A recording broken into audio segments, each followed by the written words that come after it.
Bismillahirrahmanirrahim. Assalamualaikum warahmatullahi wabarakatuh.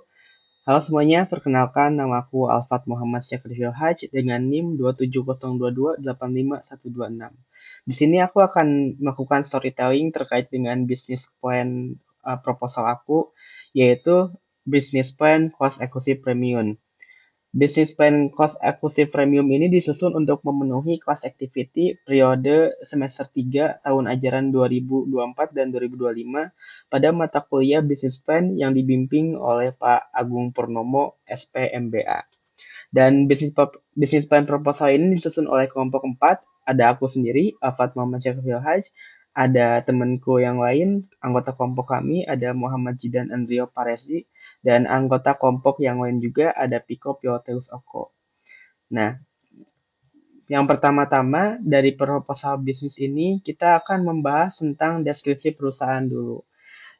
Nah, statement of mission-nya, misi dari Cost Premium Eksklusif di Suhat Malang adalah untuk menyediakan pengalaman tinggal yang berkualitas tinggi bagi penyewa dan fokus pada kenyamanan, keamanan, dan pelayanan pelanggan yang unggul. Kami berkomitmen untuk menciptakan lingkungan yang modern dan ramah di mana penyewa dapat merasakan nyaman dan terinspirasi dengan menyediakan fasilitas lengkap dan layanan tambahan yang sesuai dengan kebutuhan penyewa. Kami bertujuan untuk menjadi pilihan utama dalam akomodasi di Malang. Legal issue-nya, dalam pengelolaan kosan premium eksklusif di Suhat Malang, terdapat beberapa isu hukum yang perlu diperhatikan untuk memastikan kepatuhan dan melindungi hak serta kepentingan semua pihak yang terlibat. Pertama, perizinan dan peraturan setempat terkait penyewaan properti harus dipatuhi. Hal lain juga aspek hukum sewa menyewa juga penting dikelola sesuai dengan Undang-Undang Peraturan Dasar dan Undang-Undang 1945. Selain itu, perlindungan data pribadi penyewa juga menjadi isu yang harus diperhatikan juga tentunya. Dan 1.3 ada di global legal issue dalam konteks kosan premium eksklusif di Suhat. Beberapa isu hukum yang terkait dengan globalisasi perlu dipertimbangkan. Pertama, regulasi properti menjadi aspek penting di mana kebijakan pemerintahan setempat mengenai kepemilikan dan penyewaan properti harus diperhatikan. Yang kedua, peraturan lingkungan. Ini juga akan menjadi fokus kami untuk definisi dari keberlanjutan dan penggunaan material ramah lingkungan dan pembangunan. Jadi kos kami sudah mematuhi untuk standar peraturan lingkungan dengan renewable energy. Dan yang ketiga, isu perlindungan data dan juga privacy bagi pengguna dan penyewa kos kami juga itu sangat dipentingkan juga. Dan yang pada akhirnya adalah perjanjian internasional dan ini kami butuhkan untuk pengguna atau penyewa internasional dari negara lain yang di kos kami juga akan terlindungi dan akan aman terpercaya. Selanjutnya ada company description and plan preparation form. Dalam konteks globalisasi, rencana deskripsi perusahaan untuk cost premium akan mengidentifikasi tujuan dan visi yang lebih luas. Perusahaan ini bertujuan untuk menyediakan akomodasi yang tidak hanya mendesain lokal, tetapi juga bersaing di pasar global dengan menawarkan layanan berkualitas tinggi dan fasilitas modern. Yang selanjutnya, lanjut ke bab 2, ada tren dan analisis industri. Past and future growth of your business sector, competition and market distribution. Pasar kosan premium kami itu memiliki sejumlah pesaing, termasuk pesanan apartemen yang sudah ada di Malang, yang lainnya seperti contohnya Everyday Hotels atau atau apartemen yang lainnya. Dan kelebihan kos kami itu terletak pada desain modern dan fokus pada lingkungan. Untuk distribusi pasar, kami akan memanfaatkan platform digital dan media sosial serta menjalin kemitraan dengan universitas dan perusahaan lokal untuk meningkatkan visibilitas. Selanjutnya, your company industry yang di pertama itu ada di bagian manajemen kosan premium di eksklusif akan difokuskan pada pengoperasian yang efisien dan pelayanan optimal untuk penyewa. Dan selanjutnya di operation cost kita ini akan fokus pada menciptakan pengalaman tinggal yang optimal dan pengelolaan yang efisien. Pemilihan fasilitas menjadi prioritas utama melalui program rutin yang mencakup pembersihan dan perawatan sistem penting. Selanjutnya ada finansial. Bagian keuangan di kosan kami akan melibatkan perencanaan dan pengelolaan anggaran untuk memastikan operasional yang berkelanjutan, profitabilitas, dan rencana keuangan yang stabil juga dengan proyeksi yang pendapatan berdasarkan tarif sewa yang kompetitif dan kapasitas hunian yang ditargetkan. Selanjutnya lanjut ke ada goals, the concept, market opportunity sebenarnya ini sama aja kayak yang awal tadi karena fondasinya itu ada di awal. Dan tapi yang kami tahu juga ada maturity characteristic of your industry and assessed opportunity risk. Dan cara untuk opportunity risk kali ini di manajemen tim akan terdiri dari individu yang berpengalaman dan kompeten dalam bidang pengelolaan properti dalam pelayanan pelanggan. Selanjutnya, ada milestone dalam pengembangan meliputi tahapan penting yang menandai kemajuan proyek, proses dimulai dengan penelitian pasar untuk memahami dan mengerti dan pasar dari calon penyewa. Selanjutnya ada bagian finansial lagi yang tadi sudah kami bicarakan, dan ini adalah rincian kategori dan biaya dasarnya dari biaya investasi awal, biaya operasional bulanan, dan pendapatan bulanan sudah kami sajikan di proposal kali ini. Selanjutnya ada effect of economic condition on your industry and business. Nah, dalam kondisi ekonomi ini beberapa faktor yang dipertimbangkan juga seperti faktor ekonomi mempengaruhi signifikasi terhadap business cost juga, dan seasonal factor juga ada yang sudah kami tahunkan. Salah satunya adalah ketika musim hujan, konsumen yang cenderung memilih untuk menetap dan tidak berpindah, sedangkan pada musim hujan, konsumen cenderung mencari hunian yang ber-AC. Dan technological change in your industry over last 5 years juga sudah kami sebutkan. Teknologi yang berpengaruh salah satunya kita akan memakai CCTV dan juga beberapa hal lainnya seperti kamera pengaman dan juga tembok smart lock door gitu.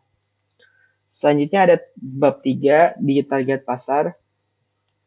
Cost premium kami menargetkan mahasiswa dan profesional muda dengan rentang usia di 18 sampai 35 tahun sebagai besar. Dan target ini adalah mahasiswa dari universitas besar seperti Universitas Brawijaya, Politeknik Negeri Malang, serta eksekutif muda yang bekerja di perusahaan atau startup lokal.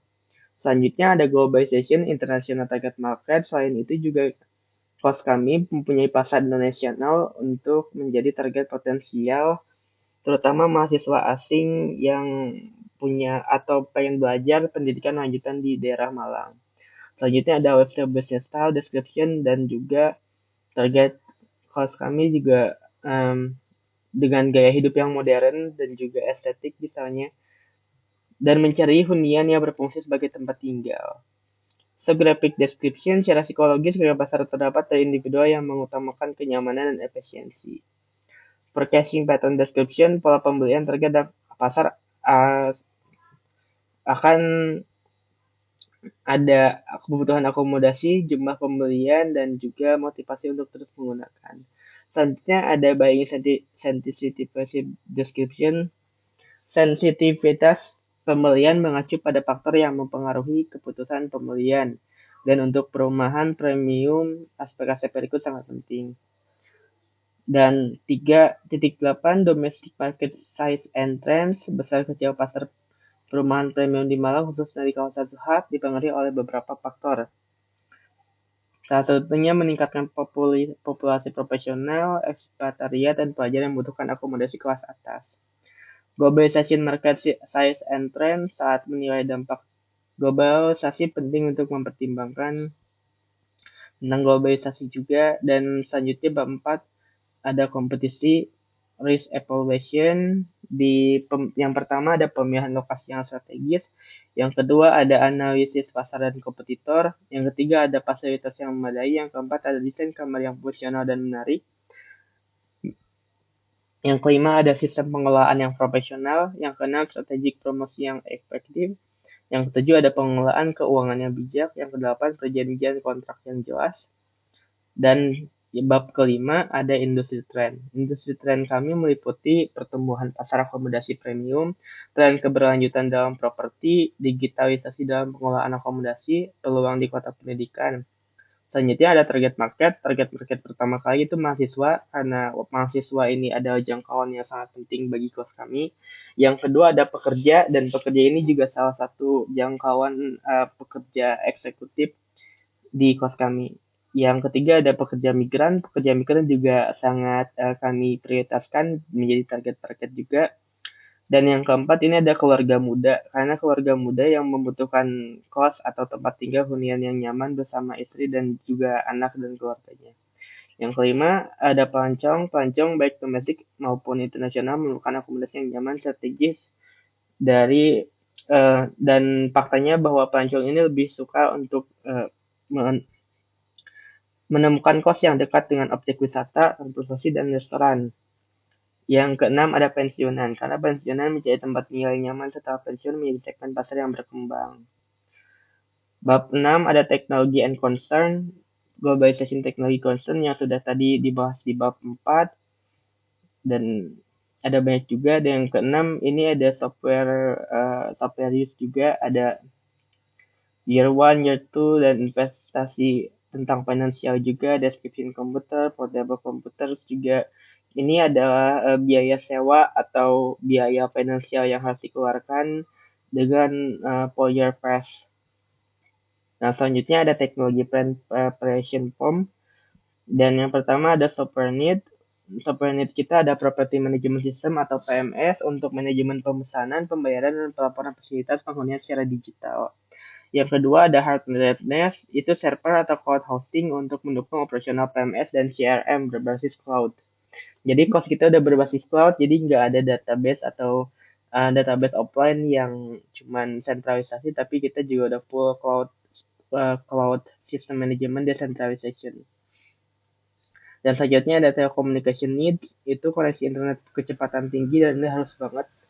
Dan personal needs itu juga ada in-house IT staff, ada IT manager yang akan self care atau mengontrol kalau ada keluhan, jika ada keluhan tentang internet atau hal yang bidang IT seperti itu. Selanjutnya ada teknologi plan and preparation form, ada software need, ada digital market tools. Selanjutnya ada telecommunication need juga, koneksi internet berkecepatan tinggi dan yang dibahas yang tadi juga. Dan selanjutnya bab 7, decay management personal to be added. Dalam pengelola profesional, kos kami diperlukan tambahan personal kunci untuk memastikan semua aspek berjalan dengan baik dan dapat menangani situasi darurat. Dan fokus kami itu ada di Facility Manager, Customer Relation Officer atau CRO, IT Support Specialist, Financial Administration, Security Supervisor. Dan semua ini untuk melindungi data personal dan privasi bagi penyewa kos kami. Bab 6 ada Global Social Responsibility. Global Social Responsibility dengan misi kami untuk menyediakan pengalaman tinggal yang berkualitas tinggi dengan fokus pada kenyamanan. Selain itu juga fokus utama dari Global Social Responsibility ini dari pertama misi perusahaan, penyediaan pengalaman tinggal yang berkualitas tinggi bagi penyewa, dan selanjutnya ada beberapa tanggung jawab juga seperti tujuan tanggung jawab sosial perusahaan, yang kedua keberlanjutan lingkungan, yang ketiga kesejahteraan sosial dan pengalaman penyewa, dan keterlibatan komunitas. Rencana aksi juga ada pengelolaan energi dan lingkungan, kita sudah pakai panel surya dan renewable energi yang lain juga. Yang selanjutnya ada pemberdayaan komunitas lokal, kita juga memberdayakan komunitas lokal untuk produk lokal dan juga beberapa hal yang equipment atau pemakaian yang terbilang lokal juga. Selanjutnya ada pelayanan penyewa inovasi, mengembangkan aplikasi mobile juga untuk disewakan, dan kesejahteraan sosial dan pendidikan, mengadakan program kesejahteraan, menyediakan ruang mediasi di dalam kompleks kos juga, mengadakan seminar dan pelanjutan. Indikator keberhasilan kami yang pertama ada keberlanjutan lingkungan, pengurangan konsumen energi dan air secara signifikan, ada kepuasan penyewa, ada dampak sosial dan keterlibatan komunitas. Tim pelaksana kami sudah dijelaskan tadi, ada manajer operasional, tim pengembangan sosial, manajer layanan pelanggan, dan tim HRD. Evaluasi dan pelaporan evaluasi berkala, kami akan melakukan evaluasi rutin setiap 6 bulan untuk menilai progres keberlanjutan dan keterlibatan sosial. Laporan tahunan juga ada menyusun laporan tahunan yang mencakup pencapaian tanggung jawab sosial, dampak pada lingkungan, serta umpan baik dari penyewa dan komunitas lainnya. Sumber daya yang diperlukan, investasi infrastruktur dan untuk memberikan teknologi pengelolaan sampah, dan sumber daya manusia tenaga ahli dalam bidang berkelanjutan sosial.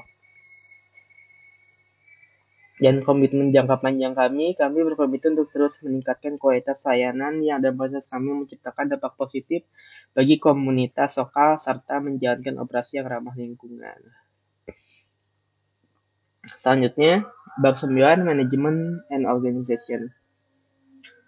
Dan Key Employee Evaluation Course, kami juga punya tim inti yang terdiri dari individu berpengalaman, satunya ada manajer operasional, manajer keuangan, manajer marketing, dan supervisor pemeliharaan. Yang kedua, compensation and incentive, dan gaji atau compensation dan juga insentif yang diterima oleh karyawan kami ada gaji pokok dan bonus kinerja, tunjangan kesehatan, dan program pengembangan karir.